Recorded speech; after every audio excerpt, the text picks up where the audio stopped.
Hello and welcome to episode 652 of the official EstablishTheRun.com podcast. My name is Adam Levitan. I am one of the co-founders here at ETR, and we are coming off of a Is Tony Pollard Stone Cold Dust kind of week. Yes, that's right. Tony Pollard went from one of the most electric, efficient, explosive backs in the entire NFL over his entire career to this year, well, not.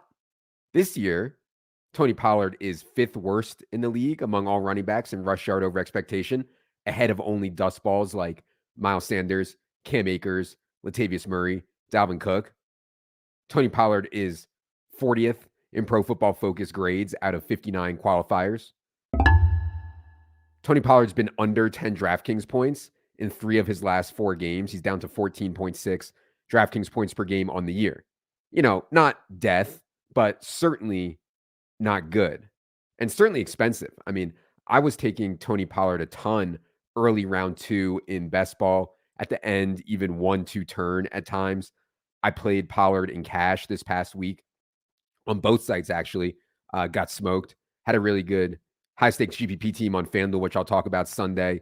It had Pollard on it though, so I only got a min cash. Just so much pain. So what's going on here with Pollard?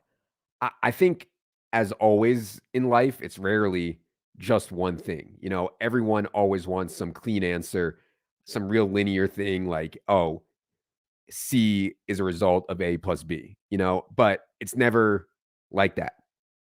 I think it's a few things. First, I do think Cowboys games this year have just been bad for Pollard. Like, the way that the games have gone have not been ideal. They've either been blowouts, you know, they've blown teams out, they've gotten blown out, they've scored a ton of defensive touchdowns, they've found themselves in very obvious running situations consistently. Second, there's no doubt that Mike McCarthy scheme is worse. You know, Kellen Moore was more creative, got Pollard in space better, got him to the edge, used him better in the pass game, just used Pollard's skill set better than McCarthy is. And that's 1,000% a mistake by me. I know McCarthy isn't the best at maximizing his players' talent. Third, Pollard is coming off of this ankle injury, which required tightrope surgery during the offseason. I really don't think that's a factor. No medical person thinks it's a factor, but the data on his efficiency, as I just noted a couple minutes ago, I mean, it's striking. Pollard's also 26 now. You know, not old, but did they waste his prime years by sticking him behind that blob, Zeke Elliott? I don't think so, but, you know, at least worth considering. Fourth, and finally, I think there's at least some merit to the argument that a player can be really good in a change of pace role, but not in a feature role. I don't think that's the case here, but I'm not going to totally dismiss it. So look, the bottom line is Tony Pollard's role remains outrageously strong. I mean, somewhere around the 3rd to 5th best role at running back in the entire league right now. His offensive environment is also really good. He plays for an offense which is 2nd in points per game, behind only the Dolphins. They're in the top 11 in plays per game. I mean, given this setup, you don't even have to be that good. At the running back position, you don't even have to be that good to be a fantasy asset in the role that Tony Pollard has. So yeah, coming into this Rams game on Sunday, I was convinced that Tony Pollard's recent output had been a bit fluky and he was just going to smash here. And I mean, he did average 4.4 yards per carry in this game against the Rams. He also had a screen pass near the goal line, bounced off his face, likely would have gone for a touchdown. But because of the blowout and because of the insane Dak Prescott, CeeDee Lamb efficiency, Pollard only gets 12 carries and 1 target. So again, you know, like another weird game. That said, I'm certainly reducing expectations going forward on Pollard, just on his worst rushing metrics and general McCarthy doltdom. But in no way am I giving up here on Pollard. As for tournaments this week, felt like I was on it decently, so a little frustrated not to have a good score or a good sweat. My best team was a Tua Tagovailoa double with Tyreek and Jalen Waddle. Had Njoku on that team who I really liked. I was like the only one in the world to play Njoku this past week. had Tony Pollard, so was dusted, but did have Jonathan Taylor on this team. Felt like JT was such an awesome GPP play after Zach Moss was ruled in, and it was looking really good. I mean, JT 11.95-0 rushing in the first half. And then I honestly don't know what happened. He had 1 carry and 1 target in the second half. They claim he wasn't hurt. I find that really hard to believe. Thought I saw him limping too. Also had Calvin Ridley on this team. Thought that was really sharp GPP play. I know Dink flag planted that on Established the Million. Calvin Ridley outplays Christian Kirk here in their game. Thought that was really good leverage. So yeah, I thought that was a really good team. Frustrated not to get a better sweat out of it. The other team that I had that did reasonably well was the San Francisco stuff. I really wanted to play San Francisco stuff with Debo out. I just think that makes such a big difference when Samuel is out. Had Purdy, CMC, Kittle team with Waddle and Brees, Jonathan Taylor, and Colts defense. One thing about playing on FanDuel is like, you just can't miss at defense because it's lower scoring. Defense makes up a bigger percentage of your final score. So the Colts got me a -1 here. Other people are getting 10, 15, and you only need 150 points a lot of weeks to win tournaments. So yeah, I mean, just dusted like when you get a -1 at defense. So yeah, something I'm always thinking about on FanDuel. But alas, I know no one cares. I know we need to get to listener questions. Before I do, the NBA, it is off and running. I just can't say enough about our hoops team at ETR. No one in the world, I really believe this, no one in the world is doing what they do on a projection and analysis level facing the public every single day. I mean, it's wild. Got off to a 37-15 start for 28.8% ROI through the first week in props. I mean, just insane. If you're interested in playing NBA DFS or trying NBA props, head to the NBA tab on the site now. All right, enough is enough. Let's get to everyone's favorite portion of the program, the listener questions. Bruce Luke, hit the theme music.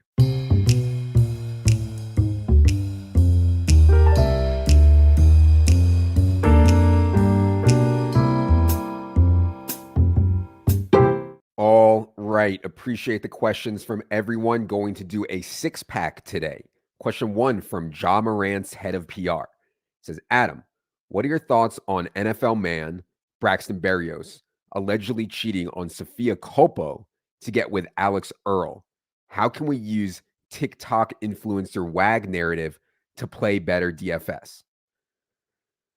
So obviously, being the stone boom that I am and having no idea what's going on in pop culture, I did not know who any of these women were.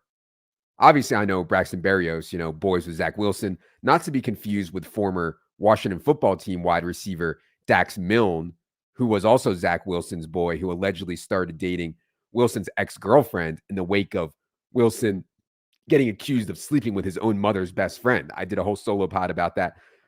I'm sure you can find it. That was a wild saga. But anyways, I Googled Sophia Culpo before this as part of all the very important research that I do for this show. And yeah, she looks good, of course.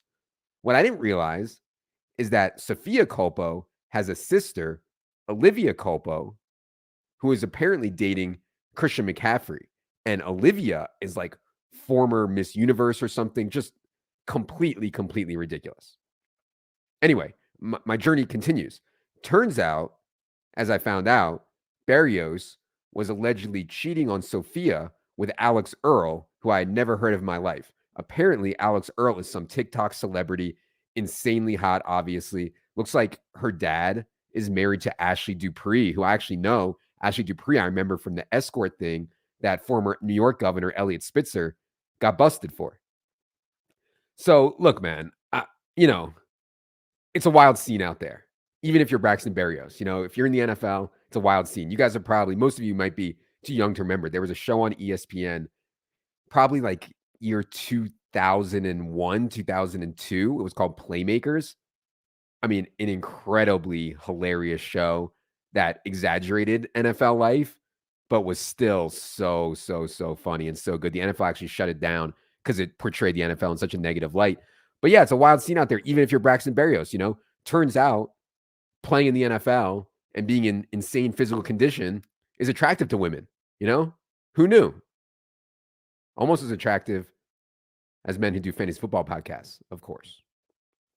Question 2 from Mr. Bond says he says tips on how you stay productive and not scrolling Twitter for hours a day, etc. Yeah, Mr. Bond, I know this is going to sound dramatic. I know this is going to sound over exaggerated and fear mongering, but I really do think social media is one of the biggest threats to our society, and we really shouldn't be taking it lightly. And what I mean by that is apps like Twitter or Instagram or Facebook or whatever, their goal is to capture your attention and sustain that attention so they can get advertising money, right? And I don't blame them for that, we're out there to make money, period. How do they do that? By promoting, showing you not only the most addictive tweets, the ones that give you the biggest dopamine hit, but also the ones that you really agree with or really enrage you. In other words, one side of a political or religious or whatever issue is all you see, while your political enemy, all they see is the other side. And it's like two ships passing the night. And there are wildly, addictive, compelling posts on both sides. They're all half truths. They're all exaggerations, which just drives us apart and makes everyone hate each other and has left our society in this crazy divided state that it's in right now.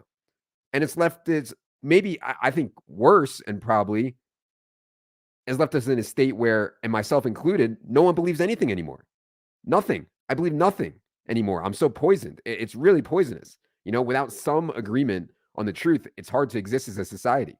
So maybe I'm being over dramatic, but I really am concerned for my kids and my kids' generation. I know I've said this before, but if you have not watched the documentary on Social Dilemma, really think it's a must.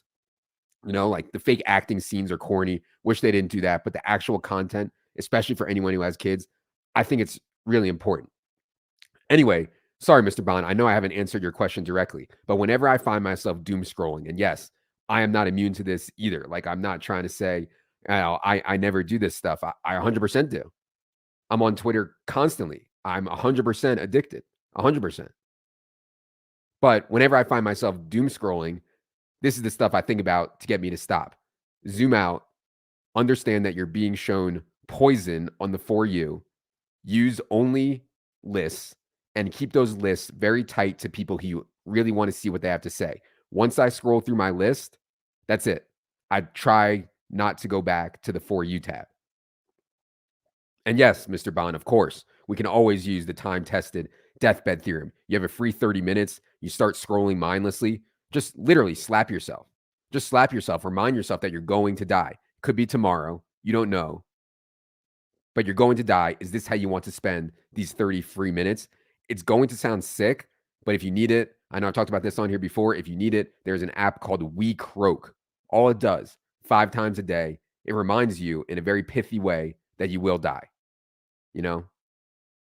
Ideally, helps you make the most of your time here on Earth, or at least try to, got to. All right, question 3 from Kyle says, Vegas trifecta. What's your favorite place to stay, favorite restaurant, and favorite time of year to visit? Interesting question. I'll give it a shot. My favorite place to stay in Vegas, it depends on what I'm going for. If I'm going for poker, love staying at Aria. Shout out to Jake who works there. He's the man. But yeah, really good food at Aria. Action is good. Can get to Bellagio easily. Harder to get to the Wynn, but it's like a 30 or 40-minute walk to the Wynn, which honestly makes me feel good sometimes. The smell in Aria, I love it so much. This is going to sound really weird, but someone out there, I don't even know who, someone out there sells candles that imitate the smell of places, like all kinds of places all over the world. They imitate the smell the candle does. And they have an Aria hotel smell candle. And my wife found this and she got a bunch of them for me. We light them all the time. It makes me feel at home when I have that Aria smell. But honestly, ideally, if I'm going to Vegas, I would not stay on the Strip at all. It's just such a fucking zoo of misery. I mean, I prefer an Airbnb somewhere like Summerlin or Southern Highlands, rent a car, have a little kitchen, feel like a human, ideally. Favorite restaurant? Well, for experience, I mean, it has to be super freako in the Cosmo. The food is probably like 7 or 8 out of 10, but the scene in there, my God, just all-time unique, wild experience, like a trip into David Bowie's mind or something, that real wild shit. Obviously, there's other places, Lotus of Siam when it was just one. They've recently expanded to like Red Rock and a couple other places. The original Lotus of Siam, like incredible Thai food. There's just really, really amazing food in Vegas all over. It's really hard to go bad. Favorite time of year? Yeah, the summer. I just love the heat. When you go outside and your body kind of shivers a bit because it's so hot, that's when you know you've got your core temperature up to where it needs to be. Thick blood. Need it. Question 4 from Jake Gelzone says, I was at a wedding this weekend and the topic of wedding cards got brought up.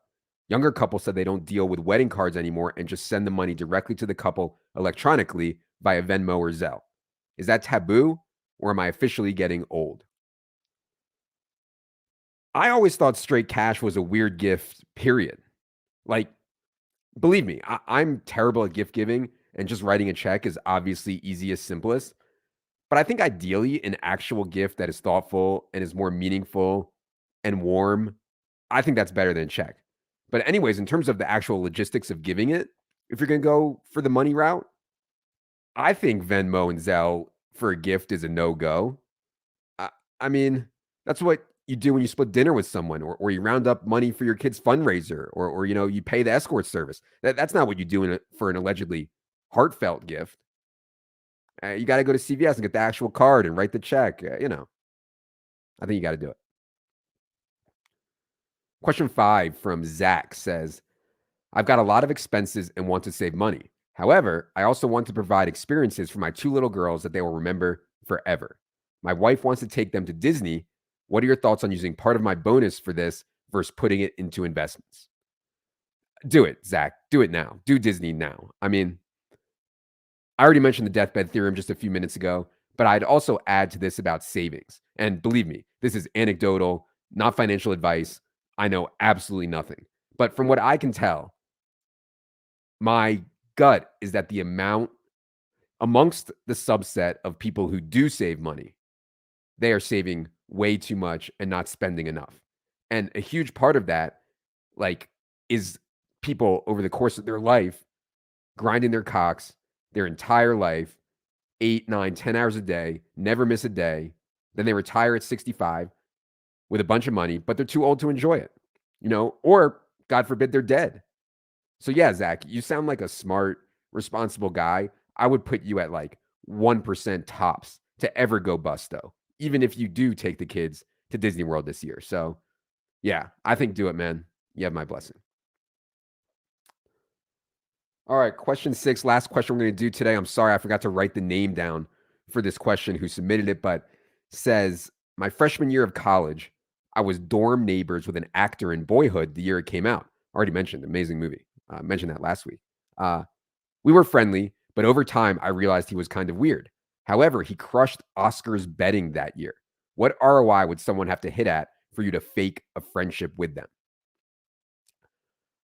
Ah, yes, the timeless art of faking friendships to increase ROI. So, this is actually a really hot topic in the poker world, has been for the last, I don't know, 5 plus years.